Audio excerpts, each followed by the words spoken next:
On September 6th, skyscrapers are collapsing in Moscow. There's nothing left on the sheets. Windows are shattering. Roofs are falling. Down. Listen, this is probably the best story I've ever had. And the center of Moscow was hit by a powerful flood and hailstorm. And in these days, a hurricane in Moscow is tearing off roofs. Skyscrapers are crumbling. And in addition to that, Muscovites are being knocked down. And Moscow was engulfed by hurricanes and a flood of the century. And the wind is whipping up a real storm. In Moscow, power lines are down, roofs are destroyed, and Muscovites are running for cover. And Moscow was flooded. A powerful downpour, hurricane, and even hail. Moscow started to float. Cars sank into the water. A tsunami-like hurricane flooded the Muscovites. Boom, bada, boom!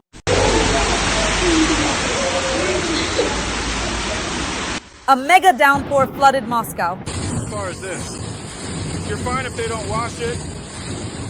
This is what an underground parking lot looks like in the north of Mordor's capital. And so, listen,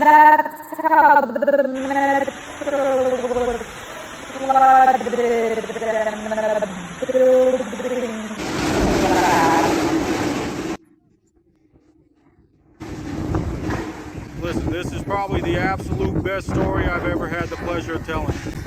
Moscow downpours flooded apartments. Buses turned into mobile swimming pools. Cars became boats. It wasn't easy for couriers on mopeds. The streets turned into rivers. And Muscovites went swimming. Boom, bada boom. We hope they drowned. Friends, please like this video. Subscribe to my YouTube channel, Darshes Lilov. In the comments, write a few warm words to Podishku Ukraine, as well as the geography of viewing. Like, comment, subscribe. And here we go. Heavy rain hit Moscow. The rain will be more intense during the evening rush hour. Local flooding and squally winds are possible. A heavy downpour in central Moscow started at about 12:30. Clouds are gathering and thunder is rumbling in the north and east of Moscow as well. Rain is also being observed in the northeast of the Moscow region. Due to the downpour, trains were partially stopped on 2 metro lines. There is no movement on sections of the Kalushskaya, Rizhskaya and Filyovskaya lines. Moscow is flooded again. Because of the heavy rain, cars are going underwater and city sidewalks look like lakes. Traffic on Borovskoye highway is paralyzed. A courtyard in the Dmitrovsky district is completely flooded. In the city center, Muscovites have to wade knee-deep in water or even climb over fences to get across the flooded streets. The most resourceful have switched to boats. Because of the heavy rain, even visitors to shopping malls ended up getting soaked. For example, videos of severe flooding at the Vegas shopping center are being posted online. A similar situation has occurred in 2 other shopping centers in Moscow. To get out of the water, one of the shopping center visitors even had to come up with his own original method.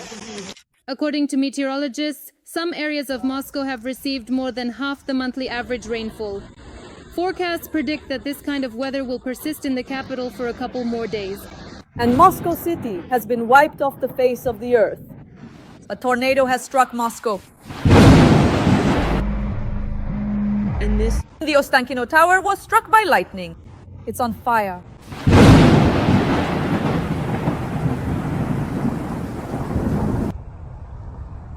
Burn, burn brightly so you don't go out. There's flooding at Vnukovo Airport. According to eyewitnesses, the Avrora terminal is being flooded near gates 15 and 16. Several flights have been delayed, including to St. Petersburg, Yerevan, Pskov, and Nalchik. Muscovites are in a panic.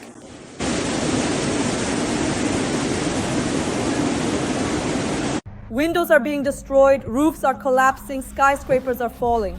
The roads are flooded. The downpour and hurricane that hit Moscow turned the tennis festival at Luzhniki into a water park.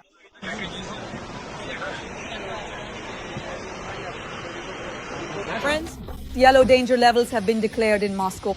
Heavy rains have flooded Moscow. Roofs are being torn off. Windows are being smashed. But the most interesting thing is that Muscovites are swimming home.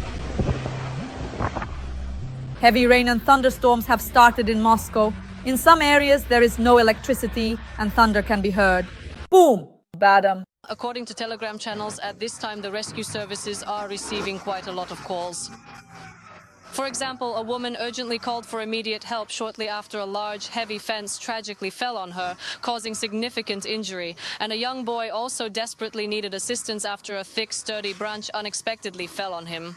According to the official statement from the investigative committee, one person has unfortunately died. A man in the northern part of Moscow was tragically crushed by a massive fallen tree, an incident that has deeply saddened the community. Friends, please like this video and subscribe to my YouTube channel. And leave your thoughts in the comments. Write a few kind words for Ukraine as well. Also, let us know where you're watching from. Moscow, which has been flooded. And over there in England, they're practically swimming, seriously. Heavy rain, wind, hail. There are thousands of us like queens. Today, bad weather is expected not only in Moscow, but city services are warning that the capital will see rain with thunderstorms and strong winds up to 15 meters per second. In the second half of the day, thunderstorms will rumble through Moscow. Hail has hit the Moscow region, and this is what it looks like in Korolev. It's all hail. It's hail. This is in perfectly clear water. Honestly, don't even know how this large, mature tree ended up here in this particular spot. This entire tree just mysteriously flew in from somewhere, perhaps from a distant, unknown location. This is the middle of the road. This is unreal.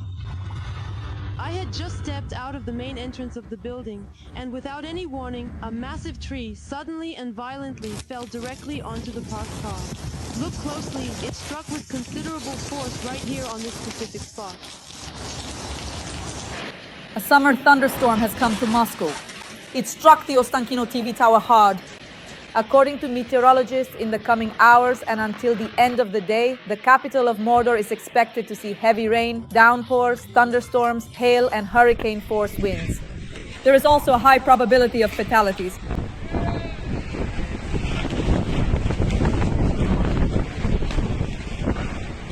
What? Unbelievable. What's going on? This is just crazy. How is this even happening here? Absolutely insane.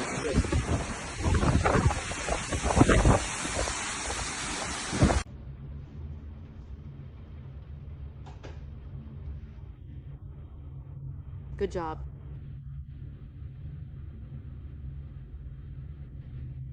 Yeah, sure.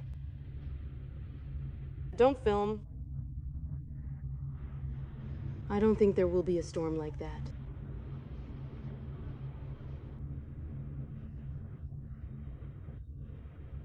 I'm subscribed to the car channel. I don't like this factory. Even if I had in my possession a protective raincoat, it would unfortunately not be of any assistance or help to me in this particular situation.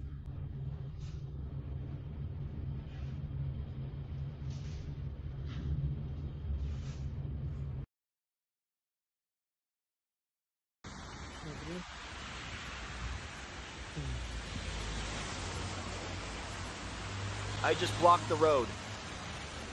What?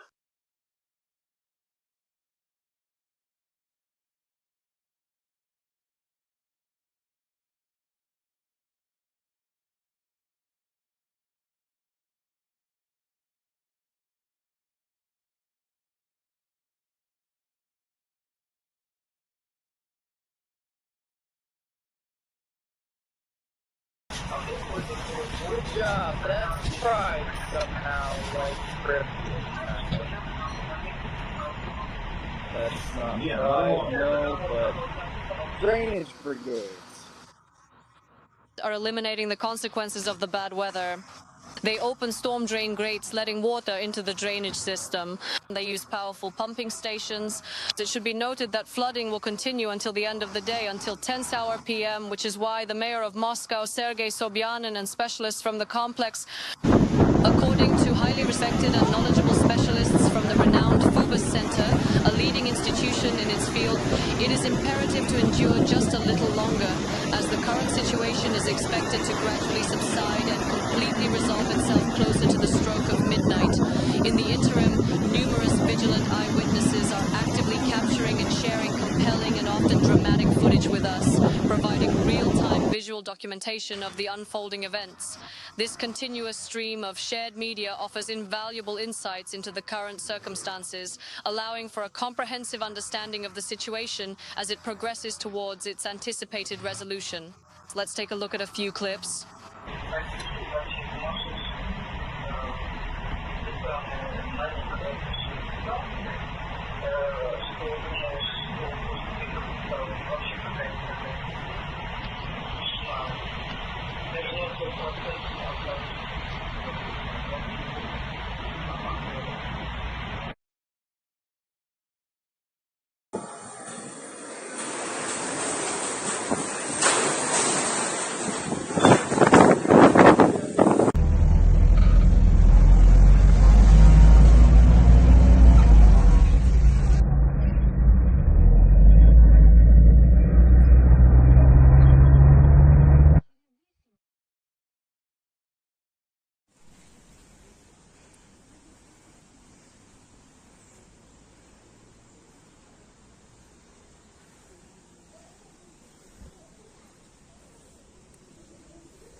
Just look at that incredibly powerful wind. It's truly astonishing how it managed to completely knock down and topple every single one of those majestic trees. The sheer force of the gusts was immense, leaving a scene of widespread disarray and demonstrating nature's raw, untamed might. It's really... Some of the footage was just insane. On the internet, the hurricane-force wind is literally sweeping away everything in its path. You can see these videos on your screen right now. Roofs are being torn off houses, billboards are being bent, fences and garbage bins are being blown away.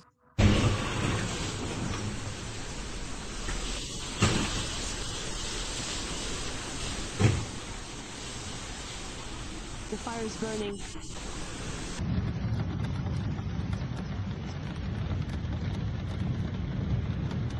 Oh, there's also some shallow water there. Someone is trying to swim across.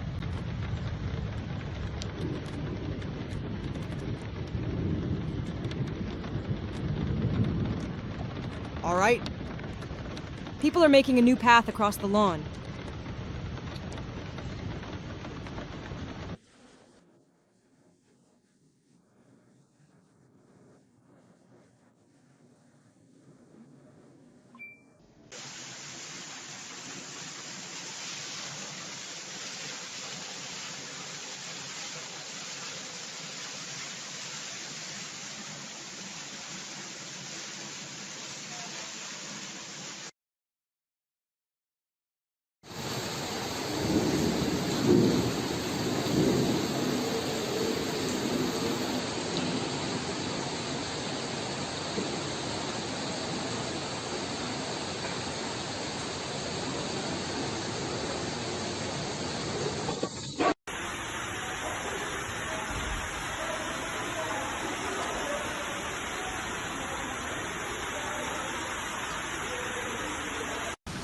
It looks like our house is in danger.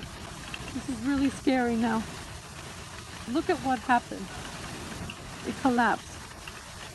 Part of it, oh, the basement entrance broke, and now all the water here in Moscow is pouring in there in huge streams. So, can you tell me what to do? Our house is old. It might not withstand this at all.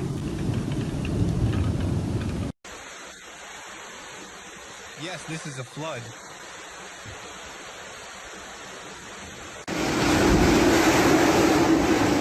Whoa, oh damn.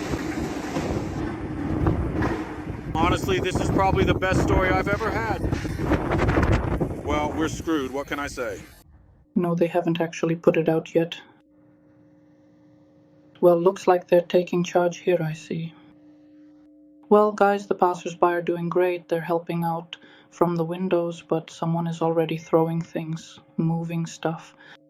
The passersby are doing great. But honestly, it's scary. What if the roofs collapse?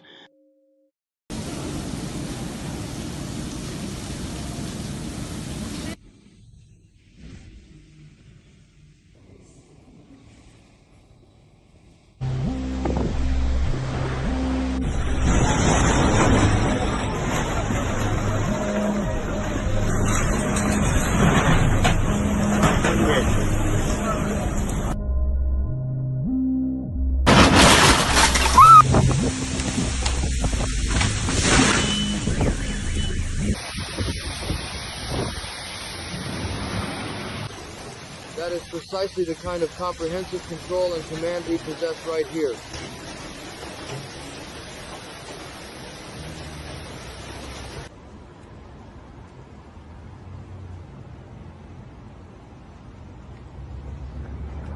And to wrap up as usual, let's take a look at a breakdown of some top-notch Russian propaganda. What's happening on Mira Avenue, not far from their main mosque? On the days when they celebrate Kurban Bayram, there is no traffic on this 12-lane highway. 12 lanes, 6 in each direction. And people are filming from their balconies near the Prospect Mira metro station. And looking off into the distance along Yaroslavskoye highway, you can't see the end. The entire area is covered with people. And these people are men, healthy, sober, men who all practice wrestling, who go to the gym to train. It's like a whole army. And if one day the mullah orders them to drive out the Muscovites, believe me, they'll do it quickly. Because the Ministry of Internal Affairs won't even have time to react or handle it. And the result will be very sad. Why are they so strong? I'll say it again. Because they are united. The only thing that binds them is faith. Some idiot who put on a cassock. Honestly, I can't call him anything but an idiot. These are representatives of the army of the Antichrist. There's no other way to put it. A mufti of 1 billion Muslims is telling us that our faith is wrong. I have a question. And who are you to say such things? There are 30 million indigenous Muslims living in Russia. And what exactly do you want to tell us? Whether our faith is right or wrong? While we are doing everything we can to unite Muslims and Christians? And then there's yet another idiot. They also make these kinds of provocative statements. But I have a question. Does someone really have to go break the law and do something just so these idiots stop saying such things? And if anyone raises the head of nationalism, that head needs to be cut off. It simply needs to be cut off. And why are they allowed on the Crimean Bridge? It doesn't evoke any particular emotions in you. But if it's about us and the Kyiv Dam, you get worked up every time. But if Ukraine does something on the Crimean Bridge, what's stopping us? Look, I honestly don't understand. Personally, I don't post any of these things. I understand that I am thinking logically. You are not thinking logically at all, because I have carefully read the expert analyses. Yes, it is indeed an act of sabotage, but it did not cause any truly significant or lasting harm, even to the robust Crimean Bridge. However, if, as you are suggesting, it were to be about the critical Kyiv Dam, then tens of thousands of innocent people would undoubtedly be severely affected. That's sabotage, but these are different things. Vazimish. Excuse me, I want to remind you that the previous sabotage on the Crimean Bridge led to people being killed. Not only that, it was just a stroke of luck that the train passing nearby didn't derail, because that was part of the plan as well. I don't understand you completely, because there will be a significant strike on the dam causing considerable impact. And why shouldn't a strike on the dam lead to people dying? What, if you were to blow up the Kyiv Dam, what would happen? Yes, so what? Wait, there. No, wait. Listen closely. The rising water will inevitably flood the Kyiv region and also the Cherkasy region. That would undoubtedly mean that innocent civilians would tragically die, and on a truly massive and devastating scale. When the Ukrainian Nazis blew up the Kakhovka HPP dam, I don't remember anyone being particularly upset about it. Look, I was there at the time. I personally saw it all unfold with my very own eyes. And people died. I didn't see the world community flinch much. Look, how many strikes hit there? They deliberately pounded it with HIMARS. Just think, how much money was spent firing those HIMARS to bring down that dam? And so what? I'm all for punishing those responsible, punishing them perfectly. But I'm against calling for revenge. Did they destroy the Kyiv Dam, or the Prince Kyiv Dam, did they destroy it? No, no. In Russia, as always, they underestimate their opponents. They seriously underestimated Mr. Zelensky and his team, no matter what they called him. Let's remember, a comedian, a drug addict, expired, and so on. Apparently, the people who used such words and epithets about him were just asserting themselves that way. Cheap drones, where artificial intelligence was used, where there was delivery, that's a successful special operation. Do you understand? In the language of special services, this is a bold and successful operation, which resulted in minimal cost but caused billions of dollars in damage. And what can I say? Bold? Effective? There he is. You see, the head of Ukraine's security service. How did something like this become possible? How? They prepared for a year and a half. Everything was calculated precisely. Everything was prepared thoroughly. After all, this is a success. It's a success, and that's a fact, no matter what anyone tells me. And here, I truly do not want to label anyone or pass any judgment whatsoever, but it turns out that the entire Russian state machine was meticulously prepared for absolutely anything except this particular special operation. That's precisely how it is. They didn't even consider it in their models. I answered you. Because it turns out that we're all left hanging, quite literally. We don't know where these trucks might be, if there are similar trucks, if there are similar caches. After all, what they demonstrated today could destabilize things, not even by sending drones from Ukrainian territory, but, for example, by disrupting the operation of key aviation hubs across Russia. We can see that they've reached as far as the Amur region. So it turns out that any rear areas, any industries, any directions can be destabilized.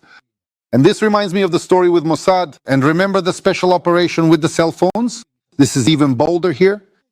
Here it's artificial intelligence, delivery, storage, and in fact, the strike itself. This is a weakness, not a strength. It turns out that the opponent has a different model.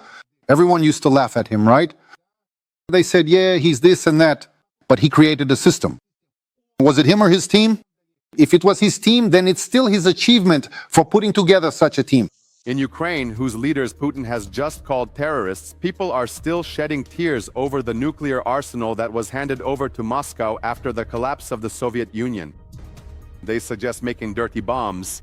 And as for the fuel left at the Chernobyl nuclear power plant, supposedly it would only take a few weeks to use it for this purpose, and to drop bombs on Russia without any warning. These people are sick.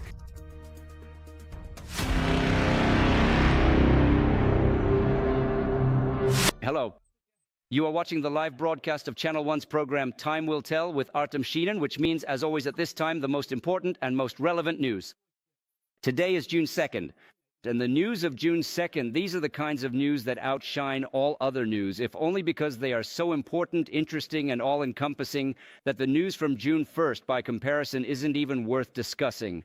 Because, well, the news from June 1st, that was yesterday. So, for anyone interested in the news from June 1st, I wrote a lot about it yesterday on my Telegram channel.